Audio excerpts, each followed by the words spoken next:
There is a scent that never leaves this place. It is not strong, not something that arrives all at once.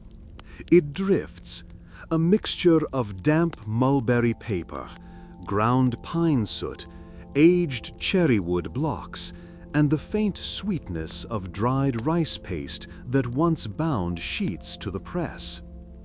It is the scent of 1,000 finished prints and 10,000 unfinished ones. When I open the sliding doors each morning, the scent is already waiting. It doesn't belong to me. It belongs to the workshop. I am only the guest who never left. The floor is cool this early, even in summer. The planks hold the breath of the night, a kind of quiet coldness that feels like still water in a wooden basin. I walk across them slowly, not out of ritual, but because the world feels softer when not hurried. Above the doorway, dust gathers on a cedar beam. I haven't swept it in some time. The dust doesn't mind. In the corner, the drying rack leans ever so slightly to the left. It has been that way for years. None of us fix it. It still holds paper, still listens to the wind. This place, this room with its peeling paint, ink-stained bowls, and knife-scarred tablet tops is not beautiful. At least not in the way others think of beauty. But it is honest. And in that honesty, there is a kind of grace you cannot paint into a landscape, no matter how fine your brush. I do not work alone here, but it is often quiet enough that I could. Sometimes I forget who is in which room.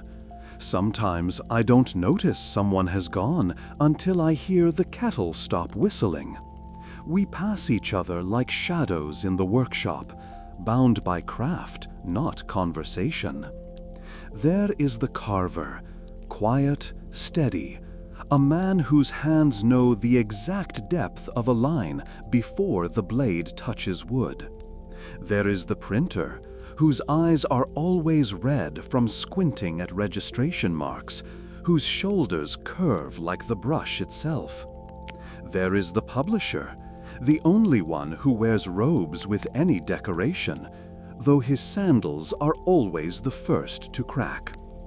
And then there is the artist. He doesn't stay. He leaves his designs, folded gently in rice paper, tucked under paperweights shaped like turtles. He never speaks to us, not because he is cruel, but because the work speaks for him.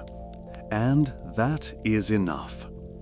I sit now at the low bench near the window, as I have for many years.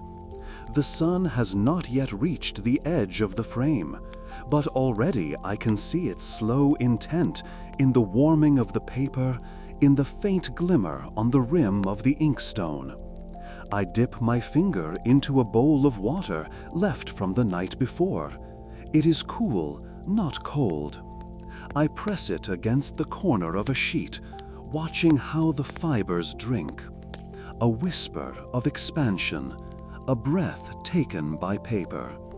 This is how every day begins, not with noise, not with ambition, but with the sound of a wet brush stirring pigment and the memory of wood grain beneath my palm. Outside, someone coughs. A footstep slides. The press creaks once, then holds its breath. There is no need to speak. Ink waits. Wood remembers. And the day, like the print, takes form slowly. I arrive earlier than most, though no one would notice if I didn't. No bell chimes when I enter the building. No assistant hurries to unroll my mat or warm the ink for my brush. Only the hinges acknowledge me, with a slow, familiar creak. The office is not much different from the workshop itself. wooden beams, a floor that whispers with every step, a faint smell of paper pulp and the starch used to stiffen the ledgers. I settle into my usual place, a low desk in the corner, beneath a window that opens reluctantly in winter and warps slightly in the humid months. The ledger is already there, closed, with a stone weight placed neatly atop it. It has not moved since yesterday. Somehow, that comforts me. I unroll the mat, straighten my sleeves, and take the inkstone from its box. It is still moist from the last grind. Good. The first light has barely reached the wall. The others will not arrive for some time. This is the quiet I prefer. Not the silence of sleep, but the silence of decision before the world begins asking things of you. I open the ledger. The pages resist slightly, a thick paper that has grown stiff from air and time. But they yield. Inside, rows of lines, some smudged, some hurried, but all mine. I trace the last entry with the back of my fingernail. 72 impressions, red pigment short, delivery delayed. I remember that day. The printer had coughed once, and nothing else had gone right. It's strange, the details we attach to numbers. I dip the brush in ink, not too much. Too much and the lines bleed. Too little and they vanish. Balance. That is what I am here for. The artist has already submitted his design. It arrived 2 days ago, wrapped in parchment and sealed with his careful hand. He never writes his name, just a faint mark in the lower corner, a slash, a curve, and a single dot. That is all he leaves us. The carver will begin today, if the cherrywood block is ready. If not, I must mark a delay, 3 days at least, maybe 5 if it rains. Everything here moves in days, sometimes in weeks, never in hours. I list out what must be considered. 1 block needed, outline. 3 more for color layers. Printer's hands recovering from cut. Rice paste low. Delivery man absent, funeral. I do not panic. I simply adjust. A publisher in Edo is not a merchant of scrolls or books. He is a weaver of patience. We work in layers, lines first, then blocks, then prints, then bindings, and only then coin. A print may take 3 weeks to finish, and a moment to be overlooked. But we still print. We still prepare. Because every sheet, every line of shadow and wash of crimson tells someone's story, even if they never know ours. Outside, I hear the faint rustle of cloth. The carver's arrival, I think. He doesn't greet me. He doesn't need to. His presence is part of the ledger, as much as ink or wood. The light has shifted now, spilling across the table, warming the brush between my fingers. I sign the day's first column with a small, neat mark, a circle with no end. It means begin. The act of recording is a kind of listening. I do not only tally pigment or blocks or sheets. I listen to what the numbers are trying to say. When they repeat, 3 days late, again, it is not failure. It is rhythm. And rhythm, even when uneven, can still be trusted. I pause after the 4th entry. The tip of the brush hovers. There is a question in this line. Will the outline block be ready before the next rain? I think of the carver's hands, how steady they are in the morning, and how by dusk they sometimes tremble, just slightly. He won't say it aloud, but I've seen how he holds the blade a little higher now. Not a complaint, just age. I do not write this in the margin. There are things we notice but never record. Instead, I adjust the timeline in my mind. Add 2 days. Remove the overlapping commission. Shift the printer's schedule forward. but leave room for drying, like folding paper into a shape that never quite stays. Behind me, the door slides open slightly, a breeze, not a person. It lifts the edge of the design scroll, nudging it gently toward the ledger. The two touch, the future meeting the accounting of the past. I let it sit like that. Sometimes it's better not to interfere. Let the wind decide where the paper wants to rest. I take a sip of tea. It's cold now, left untouched since I arrived. But I drink it anyway. Warmth is not always the point. I flip through the previous week's pages, not for correction, just to feel the motion. Each sheet has the faint indentation of the brush, like footprints in snow, a record of presence, not just productivity. The margins hold little side marks, tiny notes I add when no one is watching. Crimson batch too bright, check supplier. Printer humming again, good mood. Fox tracks in back garden, again. None of these belong in a ledger, but they belong to me. I suppose even those who track the work need something human to hold on to. I glance toward the door, still ajar. The wind has died down, but the scent of cherry wood lingers faintly, sweet and fibrous. It means the carver has begun. That smell always arrives before the sound of chisels.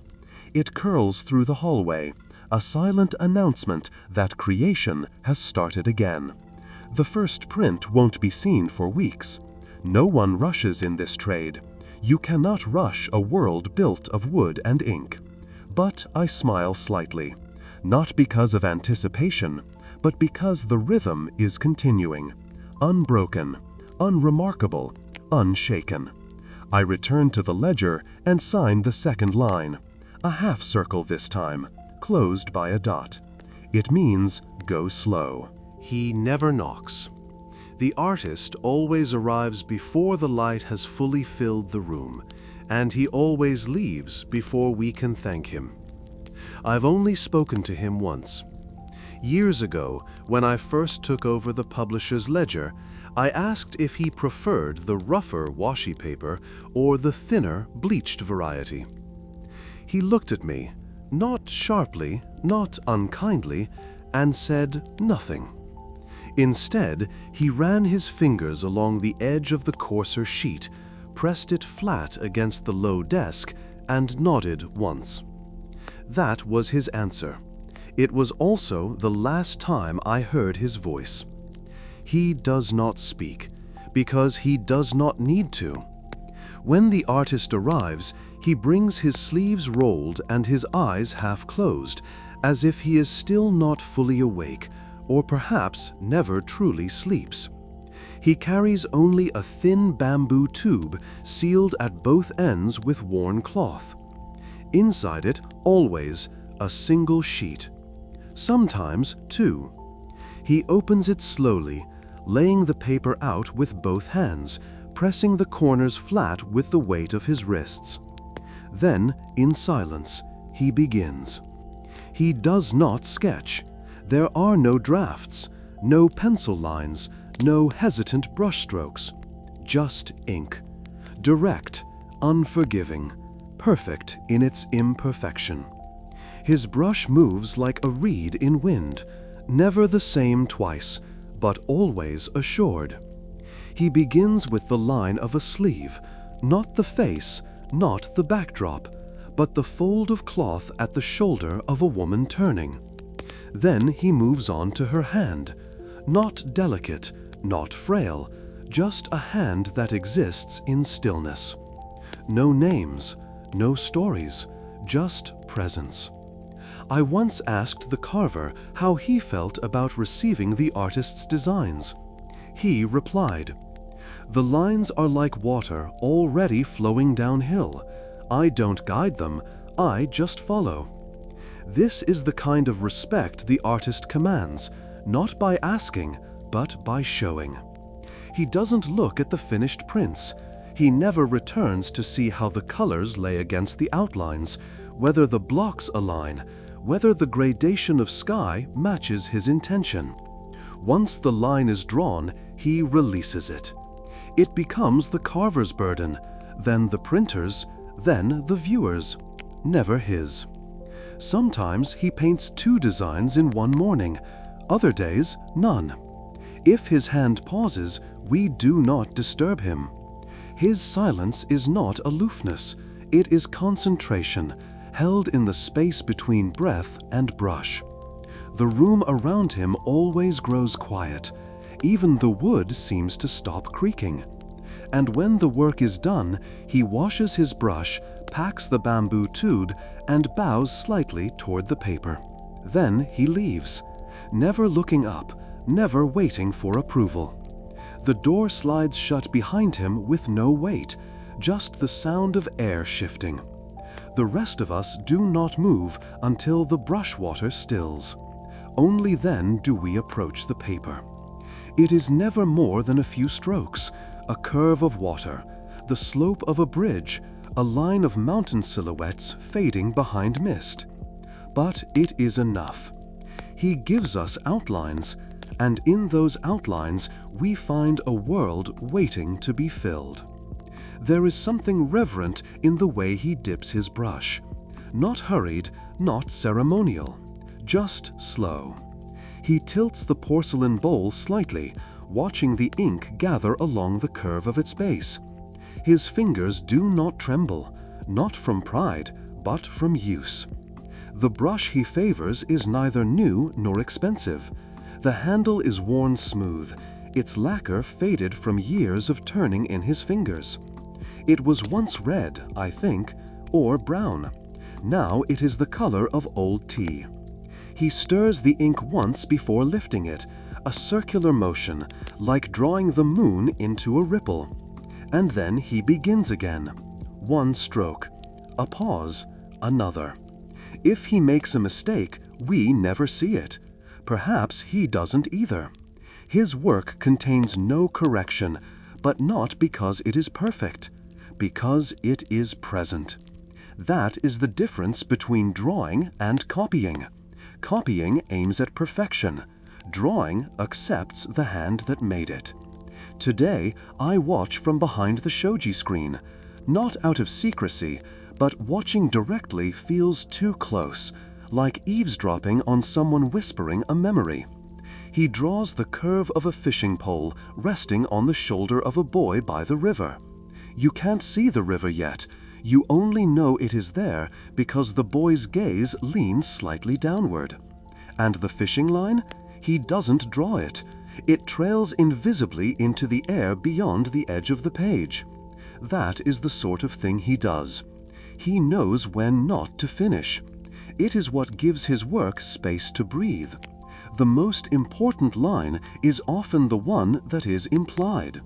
He finishes in less than half an hour, but no one marks the time, not even him. He cleans his brush against a folded cloth, folds the unused paper in half, then in half again, and tucks it away. Before leaving, he takes a moment to press the palm of his hand gently against the finished drawing, not enough to smudge, just enough to feel the texture. Perhaps it is his way of saying goodbye to a thing that no longer belongs to him. Then, as always, he bows toward the door, though no one stands there, and he leaves. He takes nothing with him, not even the memory. The blade does not begin with motion. It begins with breath. Before I press into the wood, I sit. My knees folded beneath me, my hands resting on either side of the board, my eyes tracing the paper that has been pasted, reversed and smoothed onto the cherry wood. It is always the outline first, the key block, the skeleton. Without it, the other blocks are just noise, color without form, ink without meaning. The artist's lines are here now, thin, unbroken strokes, still wet in places where the glue pulled too slowly. I do not draw. I do not imagine. I interpret. My blade is not sharp like a sword. It is sharp like patience. It will take hours to carve even one kimono fold, and if I rush, the grain will rise in protest. I know this board. I've known hundreds. Some brittle, some soft like butter after rain, some whisper, some groan. This one is quiet, smooth, a good sign. I place the blade at the edge of the paper, at the tip of the artist's first stroke, and press lightly. Not a cut, a gesture, a suggestion to the wood. Let us begin. Then I carve, stroke by stroke, line by line, each movement smaller than the one before. There is no need to finish anything today. The block will tell me when it's time to stop. Sometimes I catch myself breathing in rhythm with the blade. Inhale on the pull, exhale on the lift. It's not conscious, it just happens. In the quiet of the workshop, this rhythm becomes my world.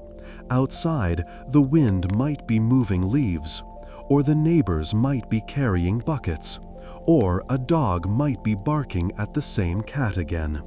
But here, only the sound of wood surrendering. The blade moves through the lines like water finding a path. Occasionally, I wipe away the curls of wood with the back of my hand. They fall like petals, soft, unimportant, but somehow beautiful. Each curl holds a moment I no longer need. By afternoon, the room is covered in them. They gather near the corners, under the table, clinging to my robe. I let them stay. Cleaning can wait. I am not here to manage space. I am here to listen to the grain. Some lines are easy, straight, confident. They follow the blade without resistance. Others are complicated. A swirl of hair, a fingertip, the edge of a bridge disappearing into mist. Those I approach carefully, as though entering a conversation that might turn. One slip of the wrist and the entire piece falters. But even mistakes have a place. If I cut too deep, I do not start over. I breathe, I sand the edge, I adjust the curve, and I move on. A perfect block is not the goal. A faithful one is. Faithful to the line, to the hand that drew it, to the paper that will press against it. By late day, the light shifts across the table. It falls differently now, sharper, more gold than white. It slides over the grooves in the board, catching the cuts, casting thin shadows. These shadows are how I check my work, not by looking at the cuts themselves, but by seeing how the light behaves in them. Where the light hesitates, I hesitate. Where it flows, I continue. At some point, I realize I'm hungry. The blade rests in the wood. I do not pull it free. It can stay there for now. I sit back. My knees ache, but in a familiar way, like a whisper, not a complaint. The board lies in front of me, half carved, not yet born.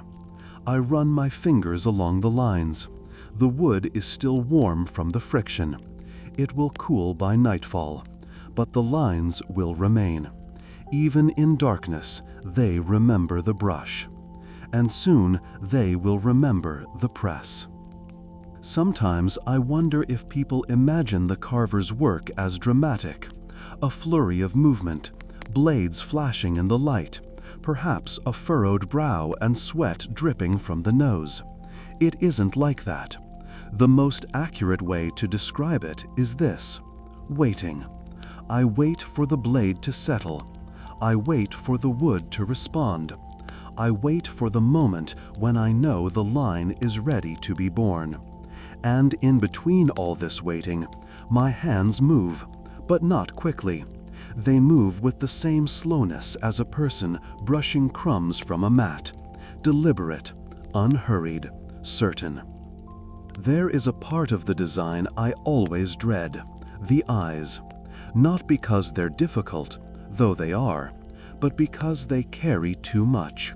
One mistake and the entire face looks different, not flawed, but unfamiliar, and so I leave them for last, even when they are drawn near the top, even when the artist clearly began there.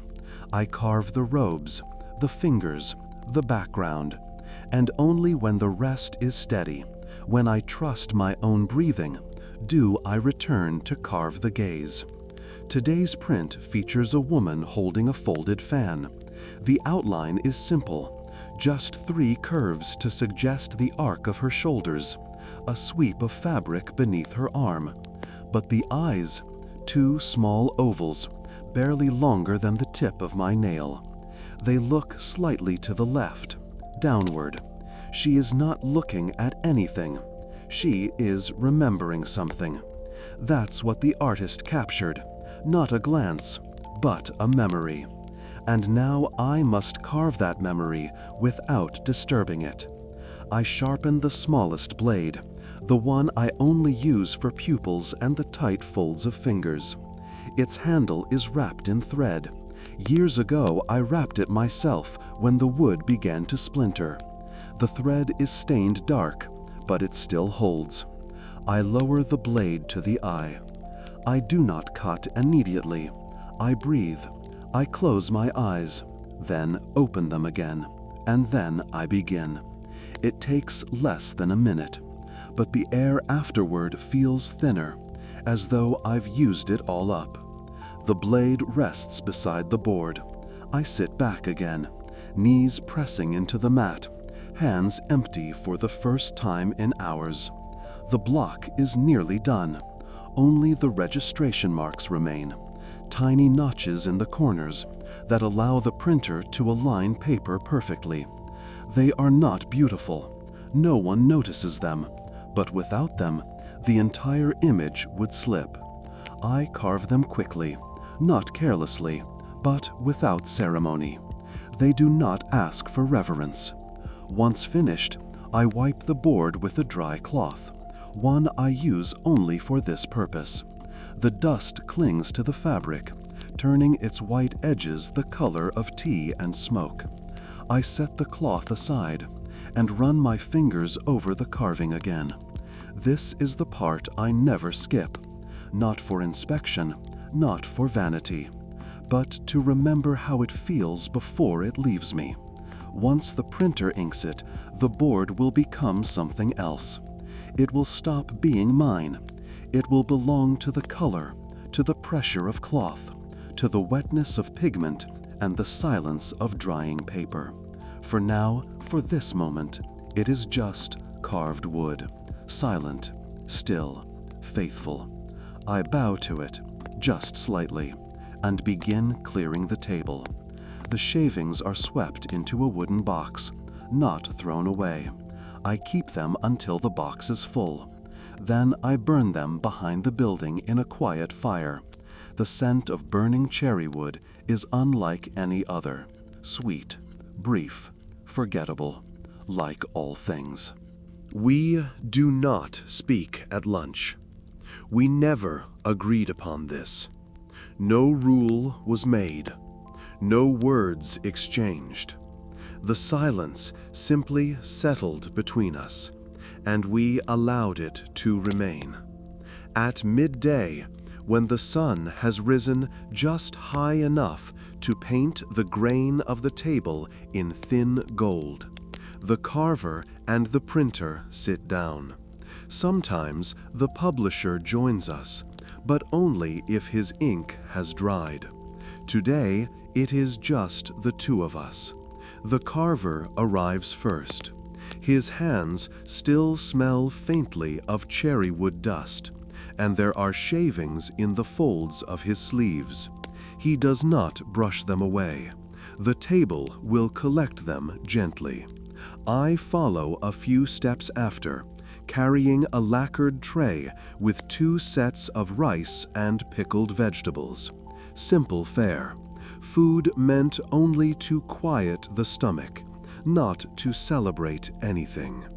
I place the tray down, and we each bow slightly, not to each other, but to the space between us. Then we eat. The sound of eating is not unpleasant. There is the faint crackle of nori torn by teeth, the hollow tap of chopsticks against lacquered wood, the occasional sip of miso broth, cooled just enough to be swallowed without steam. No conversation fills the space between sounds. There is no need to comment on the meal, no question about the weather, no talk of pigment orders or design revisions. We have spent the morning apart, each in our own rhythm, but we are still part of the same day. The food is warm, the light is gentle, the silence is generous. Across from me, the carver holds his bowl with both hands, his eyes low, his shoulders soft. He does not hurry. He does not pause to think. He only eats. I do the same. We do not watch each other, but we are aware. But there is a comfort in sharing space with someone who understands that words are not always the best expression of being together. Once, long ago, we tried to talk during lunch. It was after a large order had been cancelled, and the printer had lost 2 days' worth of impressions. We sat down, trays clinking softly, and the carver looked up. "This pickled daikon," he said. "Too sour." I nodded. Then we never spoke again during meals. It wasn't unpleasant. It just didn't belong. The silence seemed to protest, and so we honored it. The publisher walks past now, his sandals soft against the floorboards. He does not stop. He does not interrupt. He merely nods. He knows the ritual, though he does not always join it. The meal ends with a final sip of tea, cool, barely fragrant. We fold the cloth napkins, stack the trays, and rise, one after the other, still without a word. The carver returns to his board. I return to the pigments, to the stack of finished prints waiting for inspection. And the table? It sits quietly again. A few stray grains of rice remain. One still curls in the shape of my fingertip. I brush it away, not because it must be cleaned, but because the moment has passed. And now the day continues. The silence at lunch is not cold. It is soft, like worn fabric, like the crease in an old futon, formed by years of lying in the same spot. We do not sit facing one another directly, just slightly askew, as though giving each other permission to retreat into thought, even while sharing space. The sun is at its brightest now, casting faint shadows across the trays. They do not shift, because we do not move much. Only the tips of chopsticks rising and falling, the rustle of cloth when we adjust our sleeves. Outside the sliding doors there is birdsong. One bird calls, another answers. It reminds me of a print we finished last year, a woman looking out over a lake, a single crane taking flight in the corner of the frame. It was the printer's idea to leave the sky mostly blank. "Let the viewer imagine the air," he said, his voice barely above a whisper. I glance across the table now. His face is still. He always eats as if the food is listening, not too fast, not too slow. Every bite is an apology for disturbing the shape of the meal. He lifts a piece of pickled eggplant, pauses, then sets it down again. Not because he dislikes it, Because he wants to save it for last. I understand this. We all have our quiet rituals. For me, it's the way I hold the bowl slightly higher with my left hand, just enough so the steam doesn't escape too quickly. I'm not sure when I started doing it, only that it feels right. The tea today is weaker than usual. The leaves must have steeped too long this morning, but it's still warm, and its bitterness keeps me anchored in the present. There are no clocks in this room. We do not need them. The end of lunch is not marked by time, but by the stillness that returns once the trays are empty, by the second sigh, not the first, always the second, quiet through the nose, followed by the faint clink of chopsticks resting back in place. That is when we rise. Before we go, the printer always straightens the tray, aligning it perfectly with the edge of the table, and I always wipe the small corner where my sleeve brushed soy sauce against the lacquer. We don't mention these gestures. They are part of the same silence that brought us here. Once, years ago, a visitor joined us for lunch, a curious apprentice from a neighboring shop. He asked questions while eating, about blocks, about drying times, about how many layers of color went into a print. We answered politely, but something in the rhythm broke. The silence didn't return that day. It came back the next morning, but we didn't invite visitors to join again. Some silences cannot be shared with those who haven't worked for them. We do not resent the apprentice. We simply eat alone now. As the last grain of rice disappears into my mouth, I close my eyes for a breath, not out of sleepiness, out of thanks, for the quiet, for the food, for the company, and then I open them again. The Carver is already gone. He left soundlessly. I hadn't noticed. His tray still holds one slice of daikon, untouched. He will eat it later, perhaps, or perhaps not. I gather both trays, carrying them to the back room. There I will wash them slowly, not because they are dirty, but because even this part of the day deserves care. The silence lingers, even as the water runs, even as the next hour of work begins. It follows us like the scent of tea in an empty cup. There is a certain dampness to my room that never quite disappears. Not unpleasant, it smells of paper, of starch, of the faint, sweet mildew that clings to damp cloth and forgotten wood. It is the dampness of readiness, the kind that lingers because things must always remain just soft enough to yield. The papers have been wrapped overnight in cloth, stacked carefully, one by one, between layers moistened with water and pressed flat with stones. When I peel the cloth back in the morning, the papers sigh. Not loudly, not like breath, but like trees creaking in still weather. A whisper that says, "We are ready." My first task is always pigment. The day's colors must be prepared slowly. The bowls wait for me like still ponds, quiet, reflective, patient.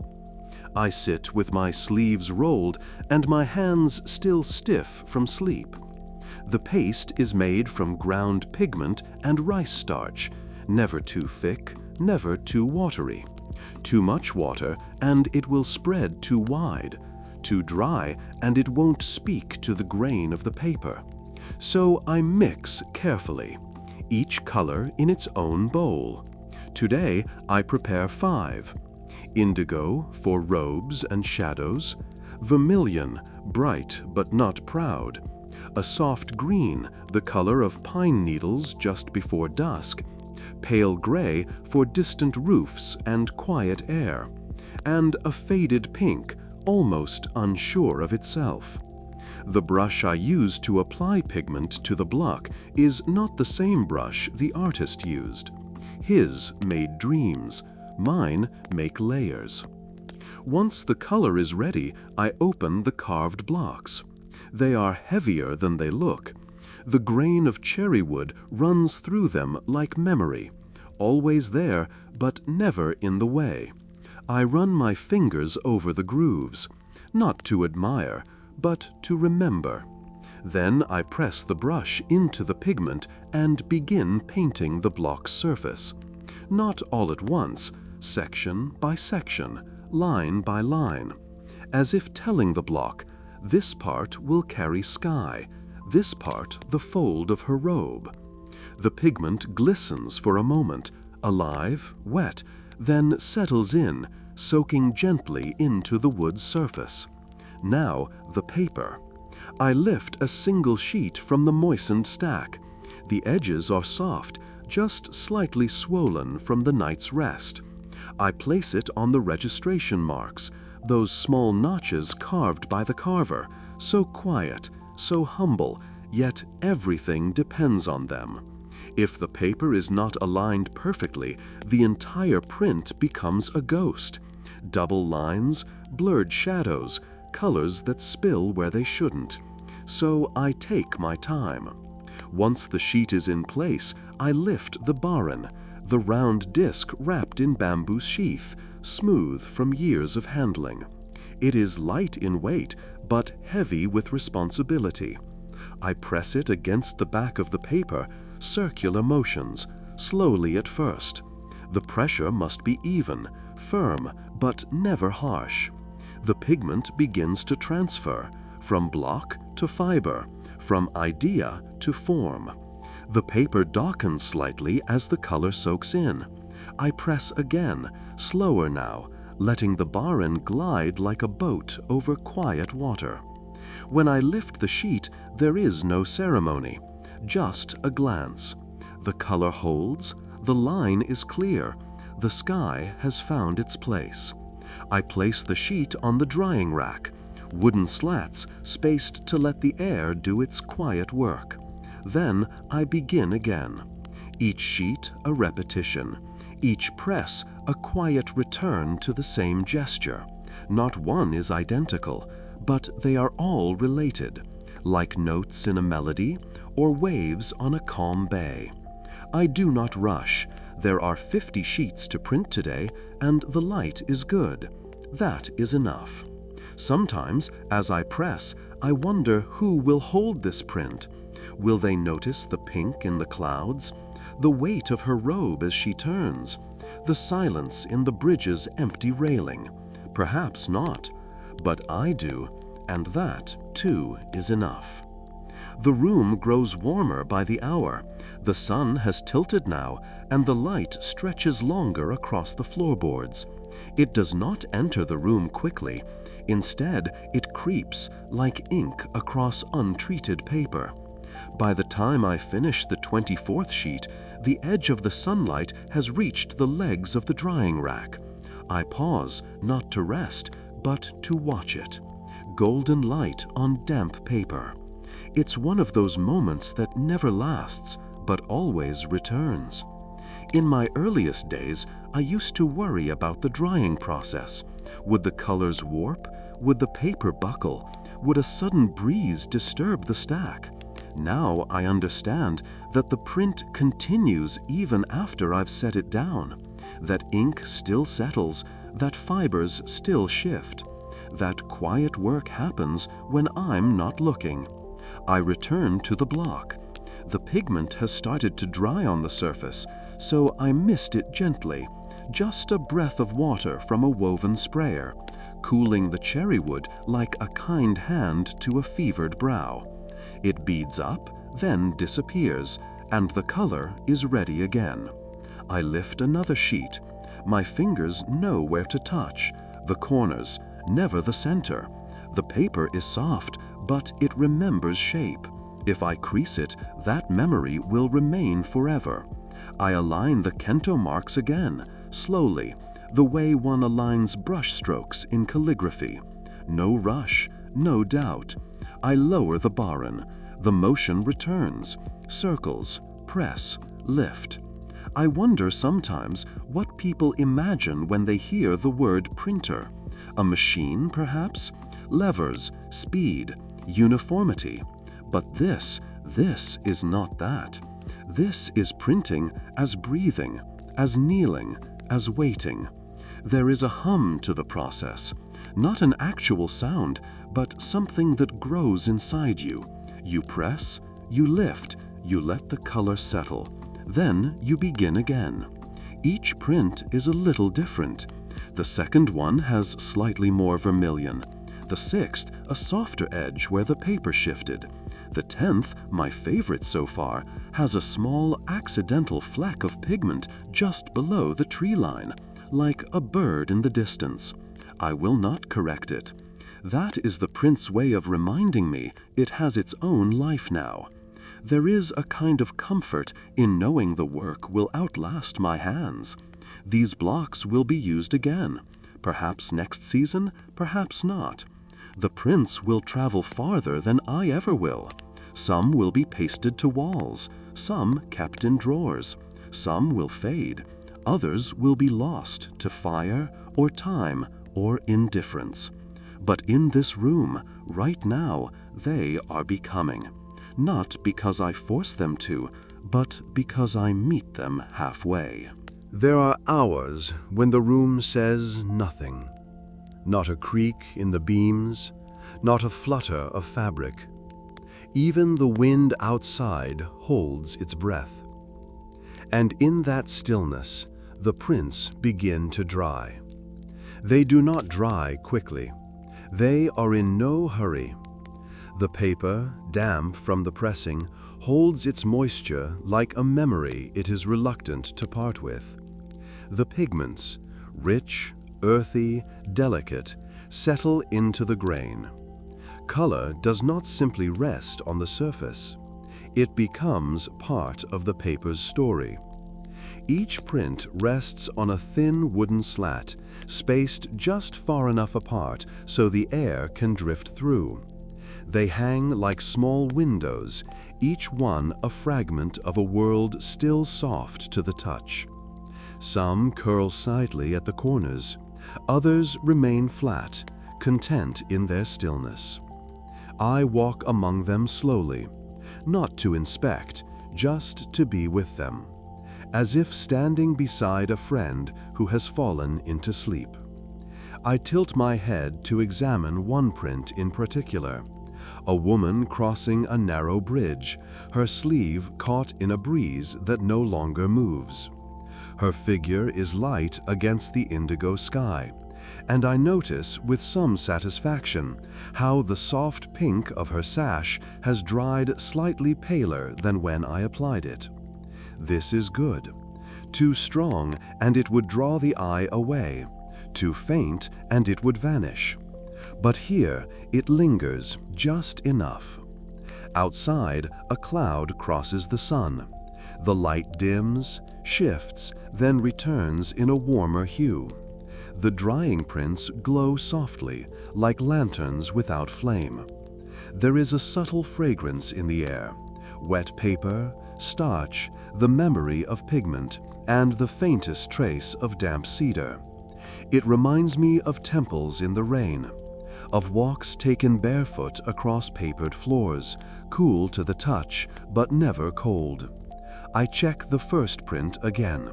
My fingers hover near the edge, never touching, not yet.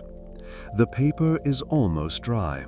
It gives just slightly when the wind from the open door brushes against it. A flicker, nothing more. I return to my seat, not out of need, but because it feels right. The prince will finish without me. I've done my part. The wood has spoken, the paper has listened, the pigment has laid itself down and begun the slow work of becoming permanent. Sometimes I wonder if this is the quietest work in the world. Not because it makes no sound, but because it demands such patience. You cannot dry a print by force. You cannot command it to be ready. You wait. And when it is time, it lets you know. A soft edge, a stiffness at the corner, a change in scent. These are the signs. The sun shifts again. Long shadows stretch across the racks. The prints hang like ghosts in repose, neither fully here nor gone. I rise and begin gathering the first few that have dried, one by one, 2 hands, no rush. They are placed gently onto a fresh stack, with a cloth between each to preserve the surface. The sound of paper resting on paper is my favorite sound of the day. It is quieter than breath, quieter than thought. And in that sound I feel the day turning, from work to rest, from doing to being, and soon from light to dusk. I remain seated near the drying rack, not to supervise, but simply to witness. The prints do not require my hand anymore. They are, in a way, independent now, no longer in need of pressure or pigment, only space and air. Sometimes I imagine the prints as breathing, not like we do, but in their own slow rhythm, inhaling as the moisture retreats, exhaling as they settle into form. There is a rhythm to it, but no beat, no tempo, only presence. The room has a stillness that seems to grow thicker with time, not heavy, but full. The kind of stillness you feel when you enter a place of worship, or step barefoot onto a shoreline at low tide. It is not silence. It is something deeper than that, a sense of listening. A few of the prints on the lower rack have dried fully. Their corners no longer curl, the color has dulled just slightly, settling into the paper like memory into skin. I lift one between both hands. The paper is soft but holds its shape. This one is clean. The lines are crisp, the colors in balance. The gray rooftop fades gently behind the green of the foreground, and the small figure near the bridge stands quietly, looking outward. There is no drama in the scene, only atmosphere, the kind of mood that asks nothing of the viewer but to sit still with it. I hold it a moment longer, then place it atop the finished stack. Each print I handle carries a weight that is not physical. It is the weight of care, of repetition, of knowing how many hours passed through blade, brush, and barren before the image emerged. I gather 5 more, then 6, each placed between sheets of mulberry paper, kept flat, protected. The wooden box that holds them is lined with cloth, soft, worn smooth from years of work. Somewhere outside, a crow calls once, then again. Its voice echoes faintly into the eaves, then disappears. Even the birds, it seems, respect the hush of the drying room. I glance toward the far wall, where prints completed last week are tied in bundles with rice string. They sit quietly now, awaiting delivery or display. They are not proud. They do not call attention to themselves. Their beauty is not in brightness, but in stillness. I return to the rack. Only a few remain. Some are slower to dry, those printed with heavier indigo, or the ones laid with thicker pigment in the sky. They'll need another hour, perhaps 2. I do not mind. The day has bent towards its late half, and I have no other demands. I open the window slightly, just enough for the softest breeze to pass through. The smell changes again, now mixed with pine and distant charcoal. The breeze touches the prints without disturbing them. A blessing, not an intrusion. As I turn back to the bench, the light catches on one of the prints in a way I hadn't seen before. It's the way the ink settles around the carved lines, not perfectly, but just enough to suggest life. As though the image is still moving, just very slowly. It's strange, perhaps, to feel affection for paper, But I do, not because of what it shows, but because of what it carries. It carries the time we gave it, the patience, the steady hands, the willingness to repeat ourselves. That is what lasts. And tomorrow we will begin again. My desk is not beautiful. It is old, slightly bowed at the center, with edges worn smooth from years of my sleeves brushing past them. The lacquer has dulled, and the drawers creak when opened. But I prefer it that way. A beautiful desk calls too much attention to itself. This desk allows me to work without needing to be noticed. And in truth, most of what I do is unnoticed. When people admire a print, they do not think of the man who arranged the blocks to be carved, who purchased the pigments, who scheduled the drying time and counted the sheets. They see the design, the elegance of the brush, the clarity of the carving, the softness of color. They do not see the ledgers, but the ledgers matter. Today, I begin with the daybook. It rests always on the left side of the desk, bound in rice paper, its spine reinforced with thread I mended last spring. I open to the page marked with twine. Orders, deliveries, schedules, all written in my hand. Ink slightly faded from the winter months. The carver delivered the final block yesterday. The printer began this morning. I note this quietly, marking the day with a small circle and an ink dot beside the title of the print, Woman Crossing the Bridge. There is a rhythm to these pages, a movement that is not artistic, but no less essential. If I forget to record a date, a delivery might be missed. A merchant might arrive to collect prints not yet dried. A pigment may spoil before it is needed. So I record. Even when nothing happens, I mark the stillness. The desk holds other tools: a bamboo-handled brush, a tiny ceramic dish for ink, a small abacus tucked into the corner drawer. And then there are the letters, folded neatly, stacked at the right. Requests for commissions, inquiries about price, notes from vendors. None demand urgent reply, but I respond to all of them in the order they arrived. It is not just politeness. It is a kind of balance. I write in a hand that is plain and legible. No flourishes, no poems tucked between the lines. Just the words that are needed. One letter asks if we will be printing more scenes of the Eastern Mountains. Another inquires about a portrait series. I reply to both with soft words and modest promises. Yes, if time allows. Yes, if the artist agrees. Yes, if the blocks can be carved before the season changes. Not every yes is certain, but every yes is sincere. The artist does not answer letters, nor does the carver, nor the printer. That is my role, to stand quietly at the intersection of all the hands that make a print possible.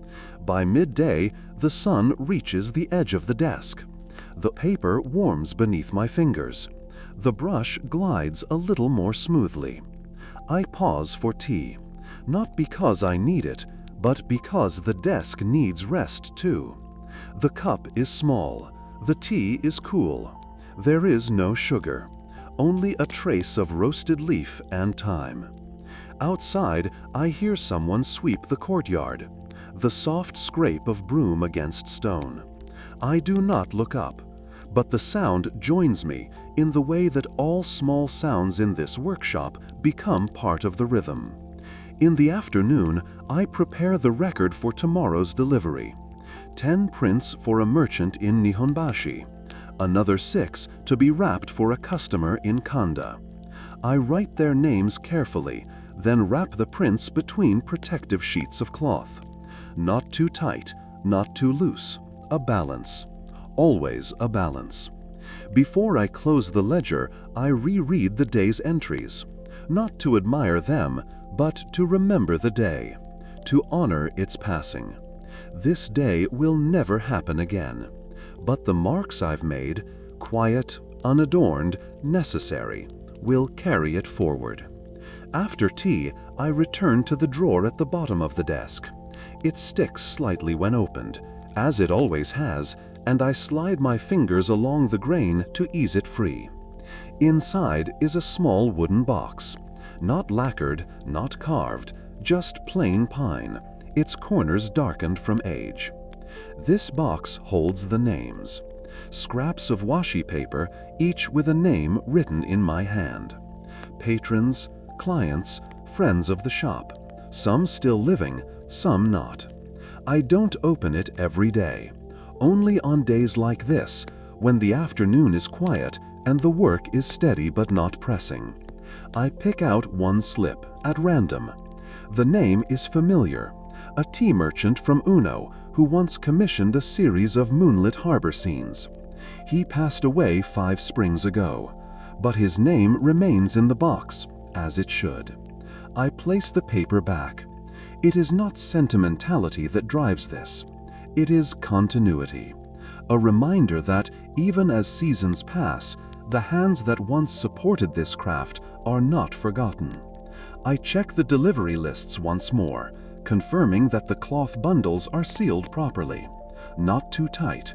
You must let the prints breathe, even when packed. The cloth is folded 3 times, once over the top, once across the width, and once again beneath, like tucking in a child for sleep. I knot the twine softly, no sharp pulls. The prints must never feel rushed. I place the bundles on a wooden tray by the door, ready for tomorrow's first light. And then, before closing the ledger, I flip back 2 pages. Earlier entries, completed projects. Snow at evening temple, a fisherman's daughter, rainfall on the canal. I trace the characters with my eyes, remembering how each came together, with its own small challenges. A delayed shipment of pigment, a cracked block, a misalignment of layers. Yet, somehow, all resolved. Not always perfectly, but gently. I make a final notation at the bottom of today's page. Drying successful, delivery confirmed. Then I blow lightly on the ink before closing the book. There is a cloth I keep at the desk's edge, soft, finely woven. I use it to wipe the brush clean. The ink leaves a faint trail across the fibers, like distant footprints. I do not rinse the cloth. It will dry overnight. The stains will remain. But stains, like names, are reminders. I tuck the brush away, slide the abacus back into its slot, fold the cloth across the ledger, and I sit for a moment longer. The room is quiet.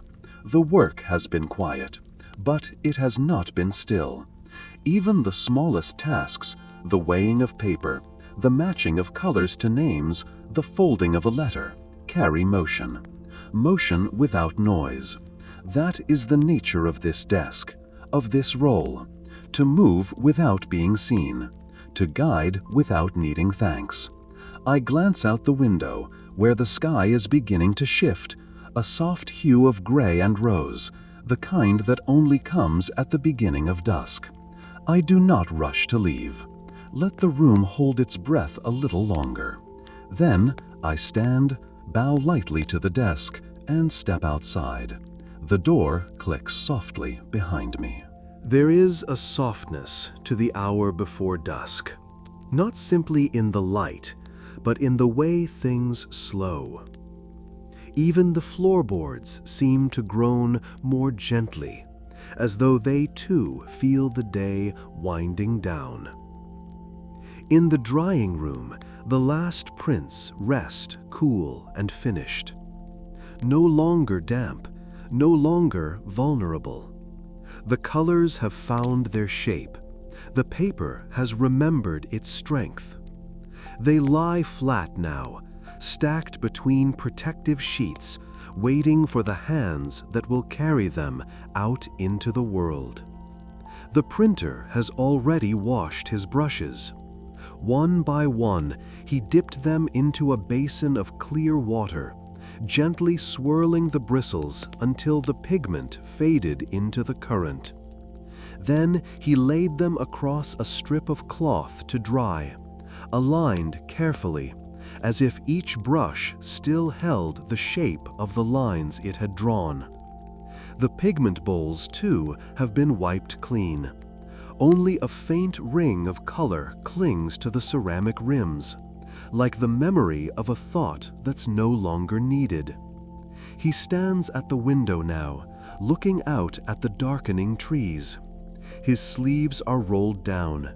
His back is straight. His work is complete. In the carver's corner, the tools have been wrapped. Each chisel is tucked into a canvas roll, folded with quiet care, as though the metal still holds a breath of tension from the day's work. The wooden mallet lies beside them, its head worn smooth, its handle dark from the oils of 100 hands. The bench is cleared. The blocks that were used today, still ink-stained in their grooves, rest under a sheet of muslin, their sharp lines softened by the evening light. And the artist, if he came at all today, has long since gone. Perhaps he passed through silently, leaving behind a new sketch on the low table. Or perhaps not. There is no need to know for certain. That is his way. The publisher has closed his ledger. His desk is empty now, save for a folded cloth and a cup half filled with cold tea. He left last, as he always does, checking once more the drying racks, ensuring the front gate was latched, marking a final note in the margin of the day's entry. Now the workshop holds its breath. The air is still. The last light filters in through the wooden slats, casting thin stripes of amber across the papered walls. Dust motes drift in slow spirals. They fall, not quickly, but gently, like snow that has forgotten the urgency of falling. The room does not feel empty. It feels complete. Every item in its place, every surface carrying the quiet evidence of hands that shaped, pressed, painted, or arranged. Even the silence feels touched. In the corner, a moth flutters against the paper screen.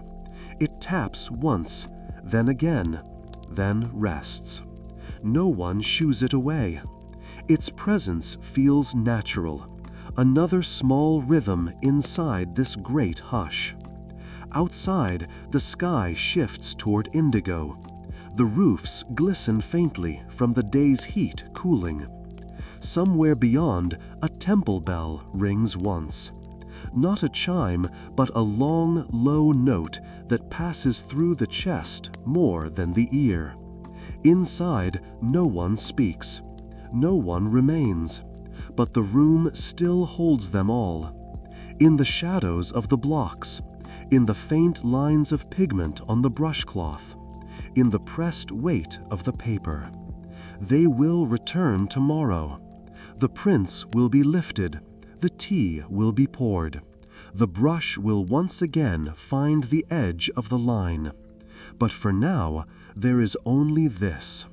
A room filled with the last light, resting. Not a finish, not a farewell. Only the deep, slow breath of something beautifully paused. The wooden slats in the ceiling cast longer shadows now. They stretch across the floor in delicate lines, each one lengthening with the passing light. The workshop seems to sigh, not out of weariness, but completion. Even without voices, you can feel where the printer once stood, where the carver's bench still holds the shape of his elbow, where the publisher leaned his head in thought just hours ago. Their presence is not gone. It lingers in the grain of wood, in the gentle shift of the paper as the air cools, in the scent that remains: ink, damp cedar, faint rice glue. A single lamp remains unlit in the corner. No one touches it. The fading light from the open window is enough to cast a final glow upon the racks, the unused brushes, the block that waits for morning. In one corner of the room, a thin line of pigment has dried on the edge of a bowl. Not wiped away. It will be cleaned tomorrow. The day no longer asks for action, only acknowledgement. A moment of standing still, of watching the silence. The workshop knows this ritual. It has held many days like this. Days of carving, pressing, drying, folding, marking, waiting. And then this, when everything falls still and waits without asking. A breeze shifts through the small crack in the window shutter. It lifts the edge of the muslin cloth covering the block, as if offering a parting bow. The moth has not moved. It rests now on the wooden beam, its wings pulsing slowly in rhythm with the quiet. If there is a sound, it is only the distant creak of timber, responding to the coolness of dusk, or perhaps the faintest shuffle of a leaf outside the threshold. The house and the craft it shelters do not sleep like people do. They settle, slowly, over time, like sediment in water, like ink seeping into the edge of washi paper. They absorb the day, without needing to retell it. The last print on the drying rack curls ever so slightly at one edge. It will be pressed flat again tomorrow, but for now it is allowed to bend, to breathe. Even perfection has its moment of rest. The door remains closed. The tools rest without being locked away. There is trust here, that hands will return in the morning, that the rhythm will continue, that the silence is not an ending, but a passage. Outside, the light finally fades from amber to blue. The workshop dims, but it does not grow cold. It gathers the warmth of the day into itself, holding it like a fire that no longer needs to burn brightly, just enough heat to remember.